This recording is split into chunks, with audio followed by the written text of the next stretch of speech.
chapter 1 of computer book. First chapter is computer system. Yes, you already know that a computer is an electronic machine. It cannot work on its own. ये हम पिछली class में पढ़ चुके. Last class में हमारा discuss हुआ था कि कंप्यूटर एक इलेक्ट्रॉनिक मशीन होती है. ये सभी बच्चों को पता है. It can not work on it's on. जब तक कि हम उसे नहीं चलाते हैं ये अपने आप वर्क नहीं करती है. We need to feed data into it and give instructions to it. हमें इसको चलाने के लिए हमें कुछ न कुछ डाटा या कोई न कोई इंस्ट्रक्शन, यानी कि आप ये देख लीजिए कि आपको अगर पेंटिंग बनानी है तो आप माउस पे क्लिक करते हैं, आपको कुछ लिखना है तो आप कीबोर्ड पे प्रेस करते हैं. तो ये सब क्या होते हैं, आपके डाटा या इंस्ट्रक्शन कहलाते हैं. तो कंप्यूटर को चलाने के लिए हमें कुछ न कुछ एफर्ट करना पड़ता है, बिना हमारे कंप्यूटर नहीं चलता है. Now next, for a computer to work it needs two main parts. These are, जब कंप्यूटर वर्क करता है तो उसके दो बहुत ज़रूरी पार्ट्स होते हैं. First is hardware and second is software. पहला भाग होता है हार्डवेयर और दूसरा भाग होता है software. Now first part, hardware. All the physical parts that together make a computer system are called hardware parts or simply hardware. Computer system के सभी फिजिकल पार्ट क्या कहलाते हैं, हार्डवेयर पार्ट कहलाते हैं. These are the parts that can be touched. ये वो parts होते हैं, वो हिस्से होते हैं जिन्हें हम टच कर सकते हैं. A computer cannot work without hardware. एक कंप्यूटर बिना हार्डवेयर के काम नहीं कर सकता. Hardware like keyboard, monitor, mouse, printer, speakers, microphone and hard disk are some examples of computer hardware. जैसे कि आप लोगों ने ये तो देख ही रखा होगा, कीबोर्ड, मॉनिटर. अगर हम कीबोर्ड नहीं होगा तो हम प्रेस कैसे करेंगे कीज़, हम लिखेंगे कैसे. मॉनिटर जिस पे हमें रिजल्ट डिस्प्ले होता है, जो भी हम लिखते हैं वो हमें कहाँ दिखाई देता है, मॉनिटर पे. माउस के थ्रू आप पेंटिंग वगैरह बनाते हैं.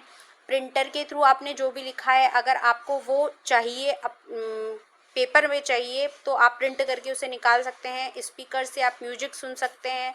माइक्रोफोन से आप आवाज़ रिकॉर्ड कर सकते हैं. और हार्ड डिस्क इसलिए ज़रूरी होती है ताकि हम सेव कर सकें जो भी हमने वर्क किया है. वो सारा किस में सेव होता है, हमारा मेमोरी में. As a memory hard disk काम में ली जाती है. तो ये कंप्यूटर हार्डवेयर के कुछ एग्जाम्पल, कुछ उदाहरण हैं. For understanding the different parts of hardware properly we first need to know the working of a computer. हमें कंप्यूटर के बाकी जो भिन्न भिन्न हार्डवेयर पार्ट्स हैं उनको समझने के लिए सबसे पहले हमें कंप्यूटर की वर्किंग को समझना होगा कि आखिर कंप्यूटर काम कैसे करता है. Next is working of a computer. A computer follows 3 basic steps to work as given below. Computer 3 मुख्य स्टेप जो होती है उनको फॉलो करते हुए वर्क करता है. First step is input, process, second is process and third is output. यहाँ पर इनपुट का मतलब ये है कि जैसे मान लीजिए आपने ड्राइंग बनानी है तो आपने माउस को ड्रैग किया, तो ये तो आपने क्या किया, इनपुट दिया. लेकिन जैसे ही आपने माउस को जहाँ पर भी ड्रैग किया वहाँ पर कोई लाइन ड्रॉ हुई, तो लाइन कैसे ड्रॉ हुई, क्योंकि वो उसको प्रोसेस किया गया है CPU पे. और हमें दिखी कहाँ, वो मॉनिटर पे दिखी, यानी कि हमें क्या मिला, आउटपुट मिला. यानी कि इनपुट हमने किससे दिया, माउस से. प्रोसेसिंग कहाँ हुई, CPU में, तभी तो ड्रॉ हो पाई. और दिखी कहाँ पर हमें, मॉनिटर पे. तो input, process, output, these 3 steps are also called the IPO cycle. I for input, P for process and O for output. तो इसे क्या कहा जाता है, IPO cycle. Storage is another step added to the functioning of a computer that helps to store data and instruction. Storage का मतलब क्या होता है कि जो भी हम लिखते हैं, जैसे आपने कोई पेंटिंग बनाई है लेट्स सपोज, तो उसको हम कंप्यूटर के अंदर सेव कर देते हैं। सेव का नाम आपने सुन रखा है, तो वो सेव कहाँ होती है? मेमोरी के अंदर, यानी कि कंप्यूटर के अंदर कुछ ऐसी चीज़ होती है, कुछ स्टोर करने का ऐसा होता है जिसके अंदर वो सेव हो जाती है। फिर अगले दिन अगर आप आके उसे खोलते हैं, बाद में जब आपको ज़रूरत होती है तब आप उसे ओपन करके देख सकते हैं या उसमें कोई चेंज भी कर सकते हैं। तो storage is another step added to the functioning of a computer. Computer की जो कार्य प्रणाली होती है उसमें एक और चीज़ ऐड की जाती है, वो कहलाती है storage. That helps to store data and instruction, जिसके थ्रू हम डाटा को और इंस्ट्रक्शंस को स्टोर कर सकते हैं, यानी कि आपने जो भी वर्क किया है वो स्टोर हो जाता है। First input. अब इनपुट क्या होता है, जैसे कि मैंने आपको बता ही दिया है, फिर भी हम देख लेते हैं। The data and the instructions given to the computer are also called inputs. जो भी हम चाहे कीबोर्ड पे लिखें चाहे माउस से दें, जो भी इंस्ट्रक्शन कंप्यूटर को दी जाती है वो इनपुट्स कहलाती हैं।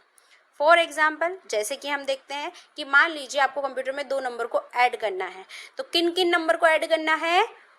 To add 2 numbers we will enter 5 and 4 and क्या करना है? उनका प्लस करना है, तो हमने प्लस का साइन दिया, तो 5 4 प्लस, ये तो क्या हो गया? हमारा इनपुट हो गया।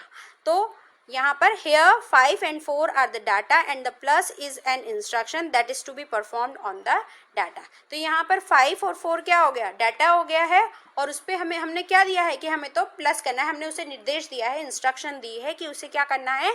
प्लस करना है, और फिर हमें उसके बाद आउटपुट मिलता है। तो इनपुट क्या हो गया हमारा? Data and instruction. Second thing, process.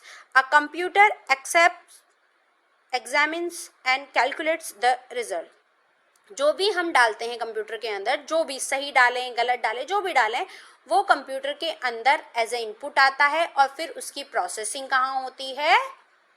CPU के अंदर, यानी कि प्रोसेसिंग डिवाइस के अंदर। तो एक कंप्यूटर एक्सेप्ट करता है, एग्जामिन करता है, निरीक्षण करता है उसका, और वो कैलकुलेट करके हमें रिजल्ट देता है, और ये काम कौन करता है? Processing device.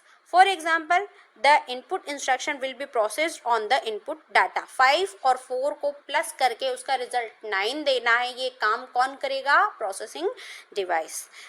And last one is output. The result displayed bye a computer after processing is called output. जो भी प्रोसेसिंग हुई, कहाँ हुई? सीपीयू बॉक्स में। उस सीपीयू बॉक्स में जो भी प्रोसेसिंग हुई उसका रिजल्ट हमें कहाँ मिलेगा? आउटपुट में मिलेगा, और वही चीज वो किसके थ्रू मिलेगा? आउटपुट डिवाइस के थ्रू हमें मिलेगा। तो जो भी रिजल्ट आया वो कहाँ डिस्प्ले हुआ? हमारे कंप्यूटर के आउटपुट डिवाइस पे। तो इसीलिए लिखा हुआ है the result displayed bye a computer. एक कंप्यूटर के द्वारा जो रिजल्ट डिस्प्ले किया जाता है प्रोसेसिंग के बाद, वो क्या क्या कहलाता है? Output. For example, process information और result will appear on the monitor screen. जो भी रिजल्ट था 9, वो हमारा डिस्प्ले हो गया। नेक्स्ट इज, ये तो था IPO cycle, input process output. और एडिशनल चीज़ एक और क्या थी, क्योंकि हम जो भी लिख रहे हैं कहीं ना कहीं तो लिख रहे होंगे, तो वो कंप्यूटर की क्या है? स्टोरेज है, जहाँ पर हम लिख भी सकते हैं, और हमें कुछ आगे स्टोर करना है या हमें सेव करके रखना है तो वो भी हम कर सकते हैं। तो एडिशनल चीज़ कौन सी थी? Storage. After the data is processed according to the instruction given by the CPU, it is stored in the computer for future use। जब डाटा प्रोसेस कर दिया जाता है हमारी दी हुई according to the instruction given by the CPU, CPU जो भी इंस्ट्रक्शन देता है कि प्लस करना है माइनस करना है, वो सब करके जहाँ पे स्टोर किया जाता है वो चीज़ क्या होती है? स्टोरेज होती है। To perform the 4 different type of functions, a computer has 4 different parts which are grouped as. ये 4 तरह के फंक्शन होते हैं मेनली कंप्यूटर में: input, process, output and last one is storage, ताकि हम उसको आगे फ्यूचर में काम ले सके। इसलिए स्टोर करने के लिए भी हमें कुछ ना कुछ चाहिए होता है। तो इनपुट के लिए भी हमें डिवाइस चाहिए, प्रोसेसिंग के लिए डिवाइस चाहिए, आउटपुट के लिए डिवाइस चाहिए, और स्टोर करने के लिए भी डिवाइस चाहिए। तो हम आगे पढ़ेंगे। Let's study about these devices.